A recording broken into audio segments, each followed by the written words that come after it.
Hey y'all, this is Aemok, Madam Hexe, and Kaitlyn, kayce. And this is Trouble Comes in 3.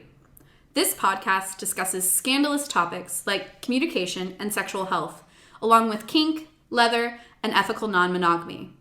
If you're under 18, please leave us and check out scarletteen.com. For those over 18, welcome and let's get naughty.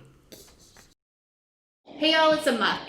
Thank you for joining us for part 2 of our conversation about consent. If you listened to the last one, you probably already know we're really, really passionate about that. So in this portion of the two-parter, we're going to talk more about our experiences and our interpretations of the different consent acronyms, theories, whatever you want to call it. So tuck in and enjoy. For me, the reversible is the key thing in that, because I hear, so we have safe words. So obviously we've kind of thought about the idea of reversible consent, because the safe word is technically taking away the consent for that to continue. What's your snoot? I can see it in your face. Giggling about teaching our meta / her partner about Reddit. Oh yeah, earlier today. But Which happened this afternoon. like little fries. I love it. Yeah, because you can't that see should be the their picture for this episode. Yeah, I think we should do that. Their logo, we'll put it as a picture of this episode, is a little carton of fries with heart on it. That's But, gonna be our Instagram post, guys. Yeah. We'll tag Planned Parenthood. Yes. But Support. for me, that's important because entering as a bottom, I used to feel so guilty for the idea of using a safe word. I felt like I was letting it down. I felt like that you failed. that I failed. But the whole thing is, consent is reversible. If I don't like something that's happening, and it can even be like a specific toy I don't like in the scene. It doesn't mean the scene has to end. I'm just like, please don't hit me with that paddle again, because I hate paddles and I tried it twice now and I don't like it. Please stop. I had an ex completely ruin for a very long time my ability to bottom because of that. Really? Yeah. They made you feel bad about it? They regularly I guess you told sound me, surprised. right? The one you're thinking of. Yeah. Regularly told me how I was a bad bottom, rope looked terrible on me because I'm a bigger girl. FYI, if you haven't seen my pictures, I'm a BBW. Mm-hmm. Fuck off. Right. If you are upset with that fact. Right. And you look you know. cute wrapped up in a little bow. Yeah. So, he would tell me, you don't look good. And the worst one, the hardest one was, I have a very, interactive face. Mm-hmm. I'm very expressive. Yeah. Most tops love that. Right. I do. Keyword most. I was regularly told during play that I wasn't giving the reaction that he wanted or the appropriate reaction for the play. Should I quack? What did you want specifically? I can be very distressed feeling and looking while doing While processing? right. While doing hard Bondage. impact. It's hard bondage. Of course I'm gonna make a fucking face. I'm bound and you're hitting me. Of course I'm gonna make a face. I'm So- in distress. Yes, there are That's times right. where I am. There's this in between ground that I am not happy. I am not enjoying because fuck everything. Ow, this hurt. You're getting But it's getting into plateau, that. yeah. I'm getting there. It's that It's the ramping it's up. the last step before I fall into place. happy oblivion. Right. And he used to get in my face and whisper things in my ear about how bad I'm being. Wow, way And to make sure I never get to that plateau, bro. Right. He also violated consent regularly in scenes because there were certain toys I really disliked. Right. Mm-hmm. And stingy things are very, very quick. Yeah. Right. I love stingy things, but if you go too quick, too fast, Oh, my Yeah, the scene is- repetition. yeah. you You gotta ramp that up Yeah. sometimes.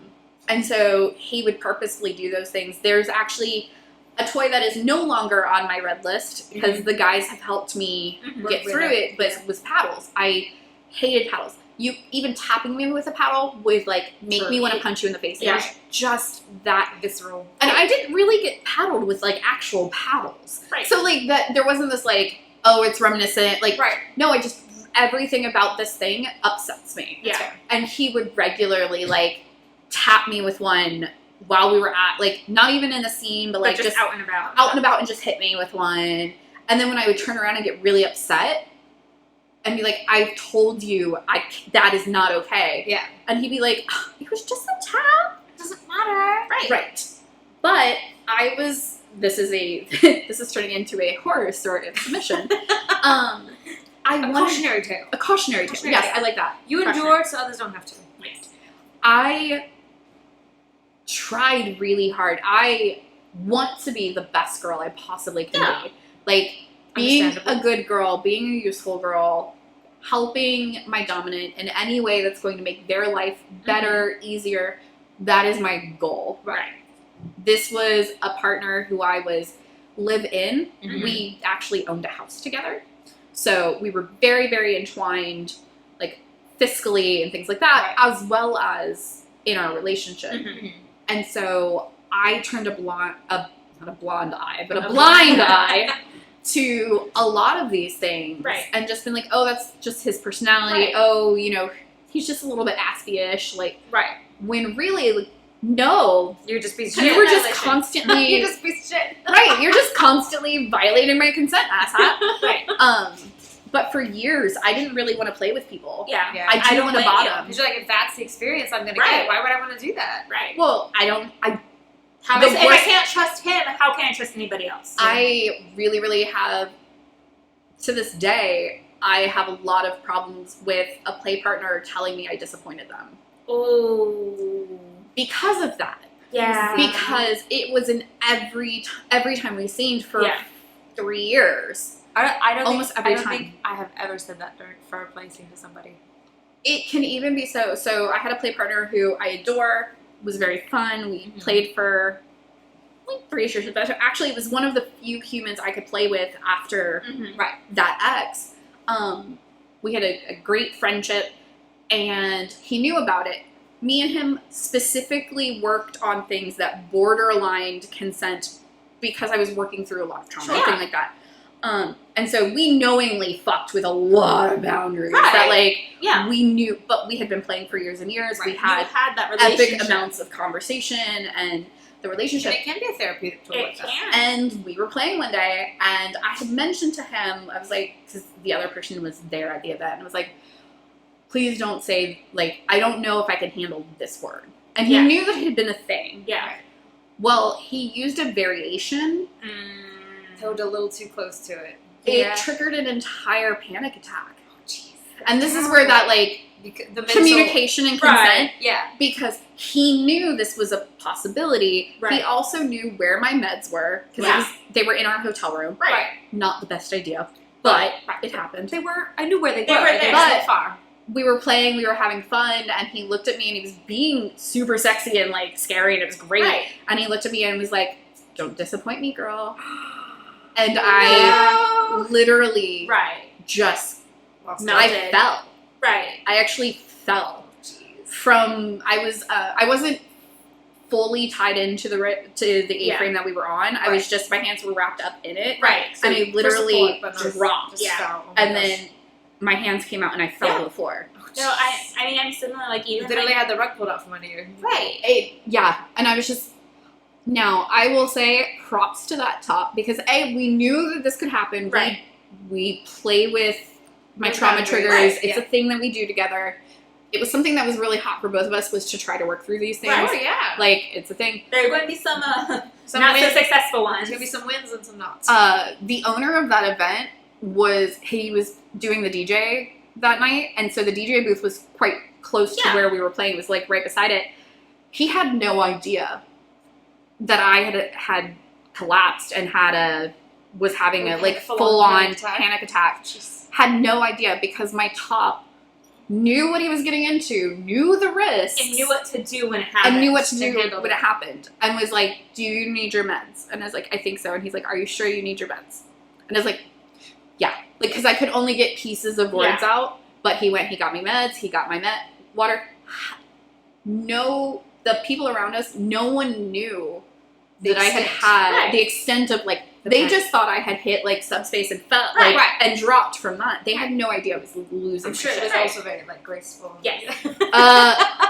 I don't know. I can't remember. There's an entire piece that I don't remember. Yeah, right, like, right. Trauma will do that. I've been told, like, This is why informed consent is Right. so important. Because Right. that could have gone Horribly. sideways really, really badly as well. Yeah. You know, so Yeah, no, and props to that. I'm very similar. Like, it's on, I think it's actually on my red list, specifically when I was filling out your form. Like, Maybe I should. disappointment is a red. Like, that word or variations of that word, I cannot do. So I feel you, girl. I have used that word one time with my slave type, but it was necessary. Yeah. It was, I was, not to air our laundry, but I was going on a business trip and he had used my credit card because I told him to get groceries. Yeah. And it did not make it back into my wallet before my flight, and I got to Manhattan and I had no money. oh my god. I was in that moment a little disappointed. And I was like, you realize I'm in Manhattan for a week and I have no money. Because I didn't want to bring my debit card, I was just bringing the credit card. Right. Right. And you didn't have. At the time, my corporate card wasn't issued yet, so I'm like, Oh, I remember that trip. I have nothing. And of course, he's like, how can I fix it? Don't mail me anything. And I was like, you can't fix this. And I think that was the worst part. I was like, you can't fix it. Y'all, It is what it is. I'll see you in a week. Like, that was just pretty much, I mean, that knowing your SIP was like, it was a really hard week for him, and I know he felt bad, and you know he still did his check-ins and his good nights, but it was very much like he was walking on landmines because I was like, I'm not gonna tell you not to speak to me, do your check-ins, but I'm upset. Yes. No, so I just had to live in the hotel for the whole week, and I just charged all the food to my room because my director's corporate card was on the room, so I was like, well, I guess I'll just live in the lobby and look like an alcoholic, like in my post. So that is the only time I have used the D word in that relationship. Yeah. So it's not, because it's upsetting to people. It's psychologically deafening. It can be, especially in more extreme power exchange relationships, because it's almost like at that point, your whole purpose is to be theirs and to be the best version and representation of them. That word You is... had one job. But, yeah. And then, something else I wanted to touch on real quick was we were talking about reversibility of consent. Mm-hmm. And I think something that doesn't get stressed enough is a top's or a dominant's ability to give, revoke, etc. consent. I matter too, damn it. Yes, you do. But I know tops who have gotten some flack because they stopped a scene for their own consent being violated. This specific top had a boundary during pick the play. It's like, do not touch. Like, do not touch me. Like, one of the things was like tap my arm, like as like a nonverbal safe word. Right. But like, this isn't a sexual thing. Like, do not touch me. And the specific bottom kept reaching back and grabbing their dick through their pants. And so after reminding them, hey, please do not do it, thinking maybe it was a misgrab, maybe she was trying to grasp my leg to tap out, and she's not looking, but continued to specifically go for that area of their body, and so they called the scene. Oh, no. And so they had other tops upset at them for ruining her headspace. He was like, my consent matters. She violated it. I matter too, damn I it. don't know who you are, but your consent fucking matters. Right. And so it's like things like that, like tops can have their consent violated during a scene. I don't think it's seen as much because they're not the ones having the things done to them. There's Like, things we're uncomfortable with too. right. Well, and it can also be, they're revoking consent to continue the scene because The bottom it's can't pulling, handle it. it's pulling more energy out than they expected to. Right. Or they're getting tired, or their Right. arm is really hurting. Well, if it's a flogging specific scene and my flogging arm is hurting, Might have to where I end could this. do damage, like, no. Right. Or just it hurts and I'm done. Right, yeah. That is acceptable. Two-way street. Yes. I will say, like, being like, fuck you, I'm tired. Probably not the greatest way to do that. There's a classy way to exit. There's a classy way to do Yeah. it, sure. That and like, for me specifically, there have been times where, like an ex-partner of mine are planning on playing. We're going to this event specifically to play for the first time in months. We get there and they express, I don't feel like the energy's right. I'm really tired. I'm not ready to do this. It's my job and responsibility as a bottom to say, okay, I respect that boundary. And then I can enter into, well, we're here. Some of the people I used to play with are here. May I play with somebody else? No, I prefer you not to play tonight. okay, that's respecting their consent and respecting the power exchange. Right. So there are things where, like, dominance can revoke consent too. Mm-hmm. So, I would like, with your consent, Kaitlyn, Oh gosh. the Okay, what are we gonna terror look on her face and the like, Now be careful because she doesn't have a towel under her. she does not. It's fine. They're sanitizable. Is that right? Correct. We're in the The dungeon. joy of the dungeon. Everything can get hosed down Yeah. in here, except for the Victorian couch. Yeah, Let's not not the do that aftercare one. couch. Yeah. So I would like to give an example of one way to check for consent during play. Oh, I'm going to melt, but yes. I know you're gonna melt. I'm hoping. Both of you do it to me all the time. She's Oh, like, don't fall. excuse me. Gonna tip over. You have to talk through it. I was going to say Yes. to Madam Hexe, Madam narrate Hexe can like Shall I narrate? narrate. Shall I whisper the it? action. So Kaitlyn and I are playing. Mostly it's the how terrified can I make her prior to her squishing her pants, Fair. which is, easily on the brink Yeah. pretty much all the time, particularly if Madam Hexe is here. She's our little scaredy cat. And we've negotiated, we have, we've gone back and forth on what the expectations are, what can be done. I think my dog just licked her toe. So the dog did not. I did The not. dog did not consent. Do not consent. And so she's sitting here because she has to be nice and still and close to the microphone. Her eyes are squinted shut all the way, and her face is turning a lovely shade of maroon. It appears that Emma is running her hands on the back of her neck, but she's very ticklish. Now her fingers are in her hair. Hair pulling's a thing for her.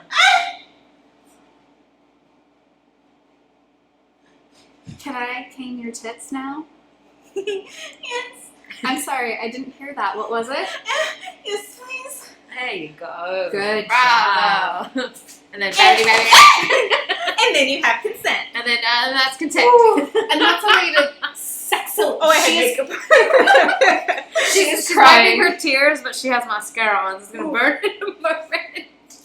So it's important. A lot of people think that negotiations and checking in with a partner during a scene It's more clinical. are clinical, and it breaks the mood, and it, just doesn't feel right. However, You can do it in a sexy, fun way. Yeah. did you at all feel like my power over you in that moment stopped because I asked to cane your tits? Nope. Nope. I'm sorry, what was that? Nope. Enthusiasm. It's Enthusiasm. required.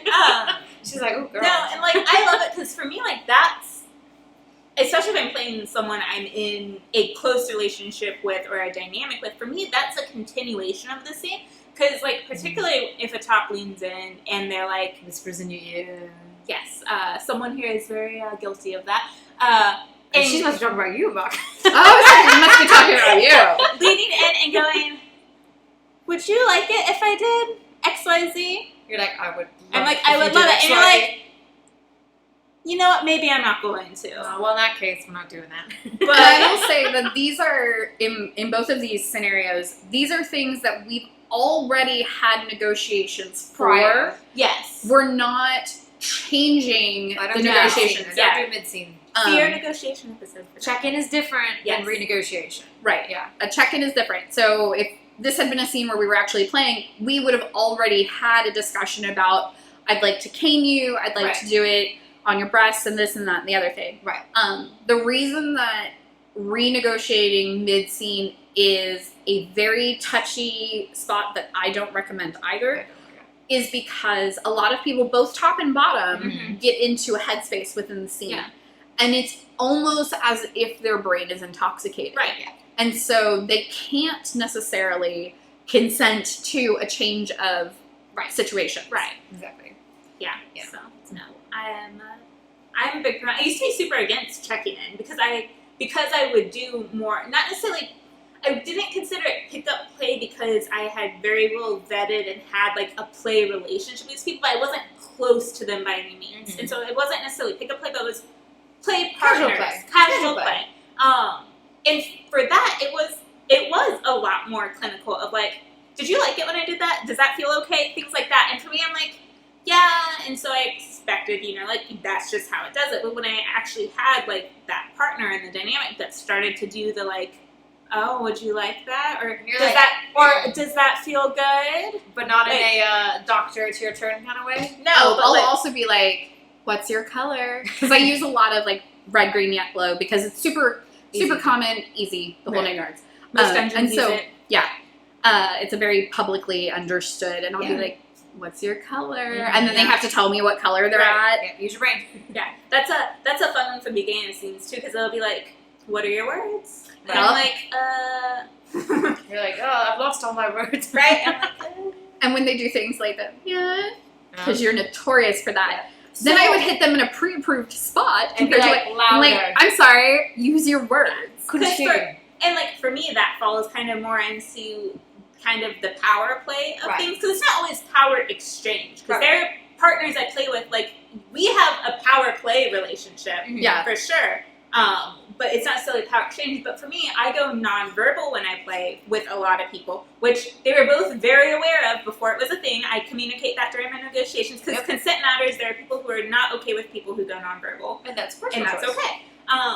And so for me, it's pushing that boundary of trying to force me to do the thing. They know that when they're like, hit me and say louder, they know they might not actually get that response. Right. But I'm sure as hell going to try. And then they're like, I don't understand what you're saying, so I'm going to hit you more. You're like, I don't know, it's not quite clear, let's keep going. But for those of you at home, right, they're like, but how can she take away consent? I have nonverbal safe word signals. And so like 2 fingers up or a fist up. Pre-established signals. Yeah, so like if I really needed them to stop, or if it was really a no, I was trying to get out, I have the tools and the resources to actually be like, no, even if I can't say it. I'll use a hanky in one hand because I twitch my tap, hands. yeah. She does, Like, she the uses tap- jazz hands too. Yeah, She uses jazz hands.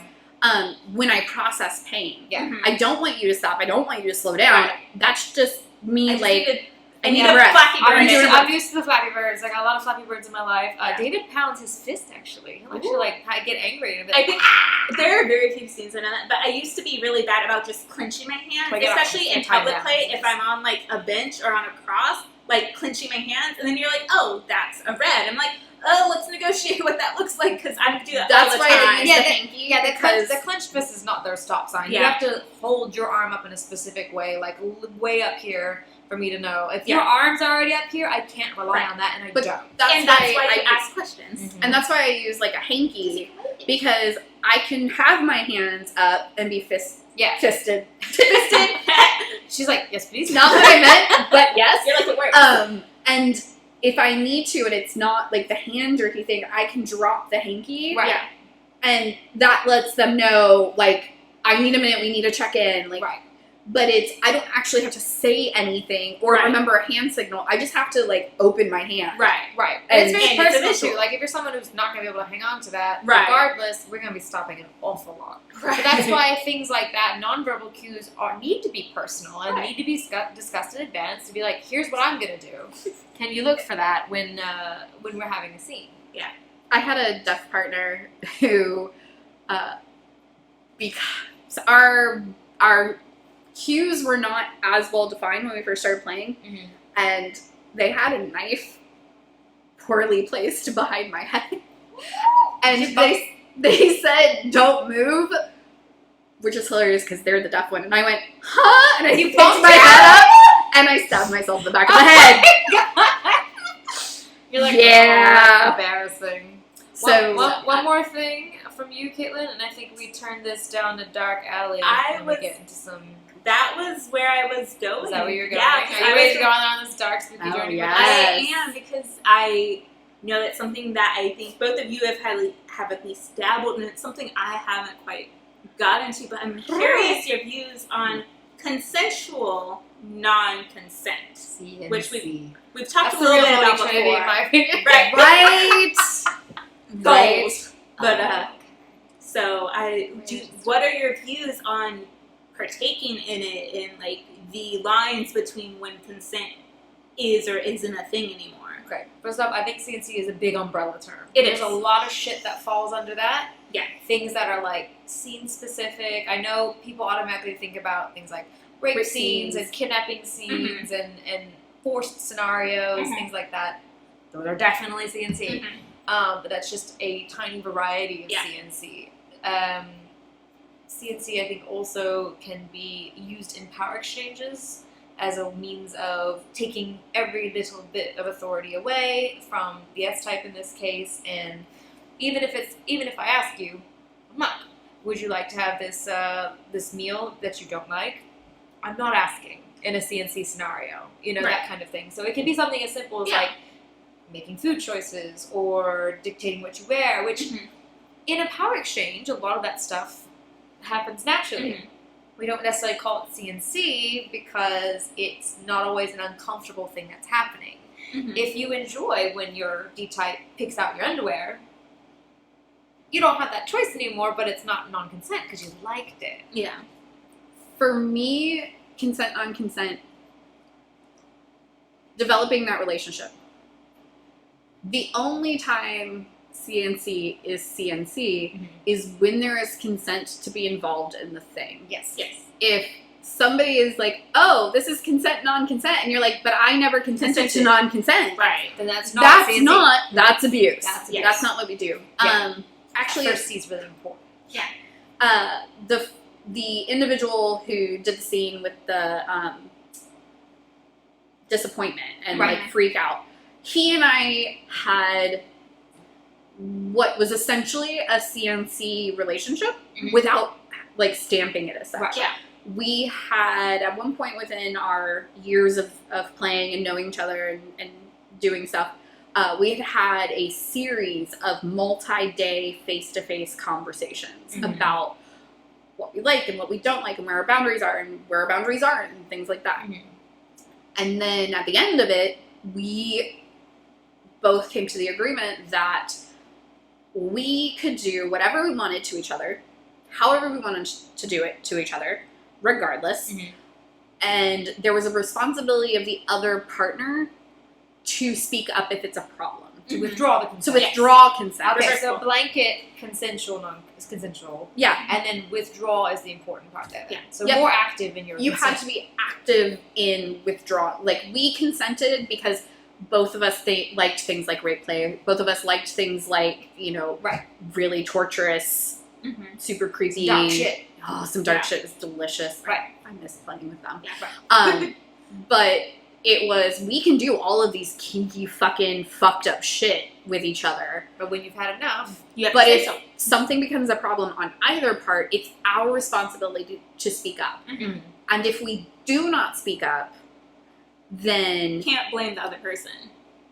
you can't come back later and say, well, I didn't like it. Well, you agreed to this. right. And so you needed to speak up at the time. right. And we also talked about, like, what about something where we do something and then it's not till the next day that I'm really, feeling the thing. after effects, yeah. One, I cannot say, oh, it's all your fault. Right. And two, I have to let you know that something is going on. Yeah. Even if it's something's going on and I don't have words yet. Yeah.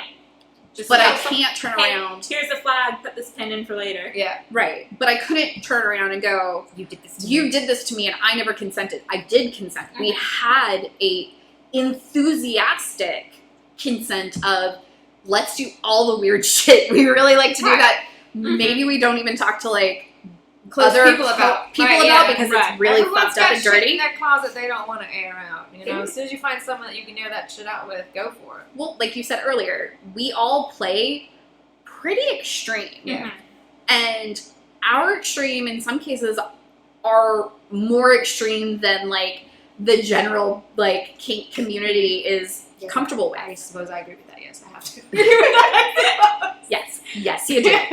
And we are, being in the type of DSs that we enjoy, we are the outcasts of the outcasts. Yeah. Like, it really is a thing. Cool kids club. And so I look at that relationship as being a consensual non-consent because we have already discussed all of the things and now they can do anything to me.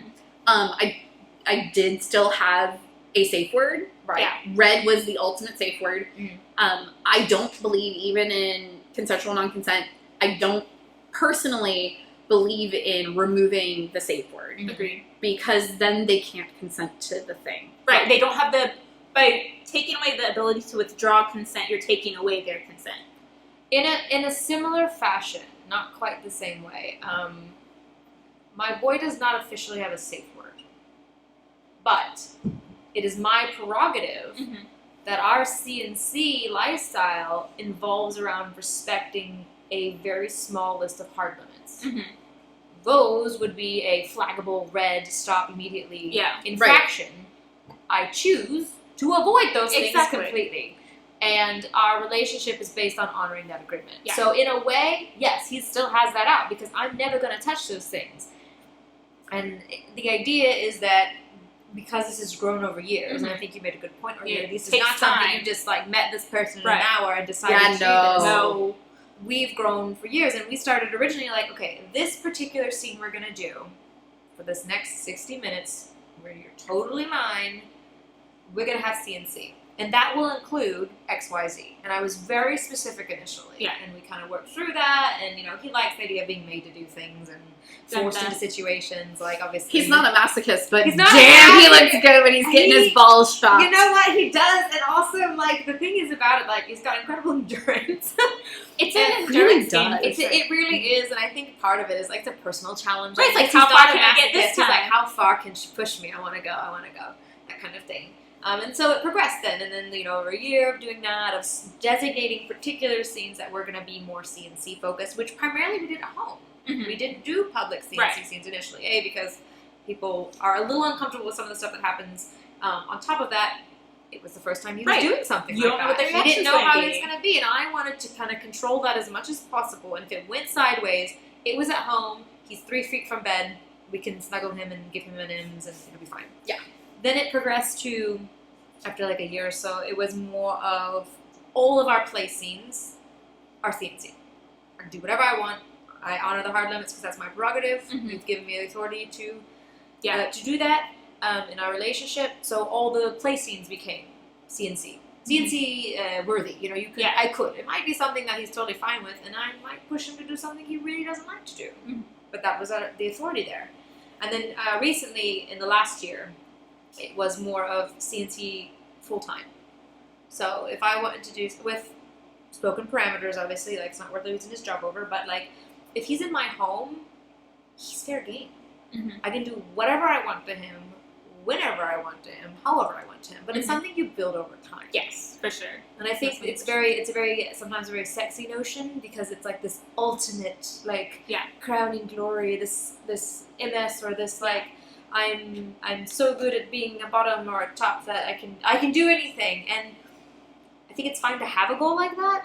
But I think you don't need to do that. No, to prove that you're in the lifestyle or anything like that. You don't have to ever do it. Right, and it's like that's kind of for me the style of CNC that is more palatable. Isn't the right word. That is more in lines with what I imagine myself as an S-type being, because I've said for years that I want to get to the point where I don't have to have a safe word. Not that my dominant doesn't allow me to have a safe word, but that we get to essentially a point where my reds are my reds, but I am so entwined in that relationship when we have all that experience together that I don't have to remind them what is or isn't okay. I have the trust that they're going to respect those things. And you built that together. Right, and so it is a long-term thing, and I think that for me that is kind of, I guess, my ideal dynamic is technically a CNC dynamic in the sense of the choices aren't always going to be mine to make, and accepting that. Like, but because I'm so conditioned with what I learned in the community, I think CNC is the more like scene-specific type, like rape, play, interrogation. And it definitely is still that. 100% still is that. But it's more, not necessarily the domestic side, but the non-scene based side that is kind of flavors. Yeah, it has flavors. So I love talking about it now because I'm like, oh, I always think of new things. I'm gonna admit this on a microphone, and it's kind of a provocation, but like, we talk about scenes. You talk about rape scene, whether you're top or bottom to it. Like, I think a pegging rape scene is a lot of fun. Yeah, said it out loud.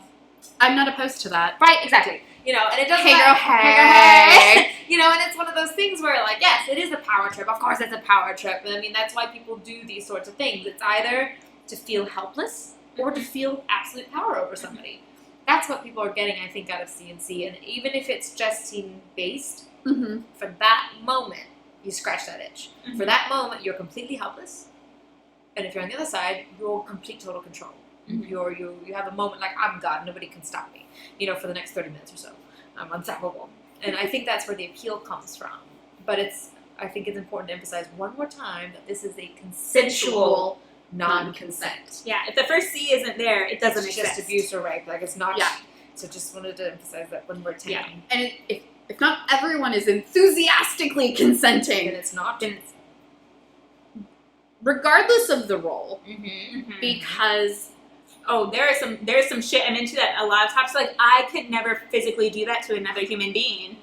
I also know male cisgendered tops who have been raped by female partners. So this is not something. It's not gender specific. It's not gender specific. It's not orientation specific. Nope. If every party involved is not enthusiastically consenting to the non-consent situation, It's just non-consent. it's just non-consent. Which is the opposite of what this episode is Right. We're all about consent. Oh my gosh. Consent is sexy, people. Yep. Sexy and Mandatory. And So mandatory. definitely, Yes. it's kink. It's definitely sexy because it makes you feel cared about. I would say that consent is even kinky because we're in a society that doesn't That's always not the norm. place a lot of value or normal in doing it. And my kink is full consent. Yes. That's so sad. enthusiastic yeses everywhere. Yes means yes. I like that Yes a lot. means yes. That's an easy tagline too. Yes means yes. Like, Yeah. Yo. Anything but a yes is a no. Yeah. Or I talk about it more, but not a yes.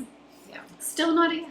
All right. So consent is king, sexy. It's mandatory. Educate yourself. Have fun and push those boundaries a little bit.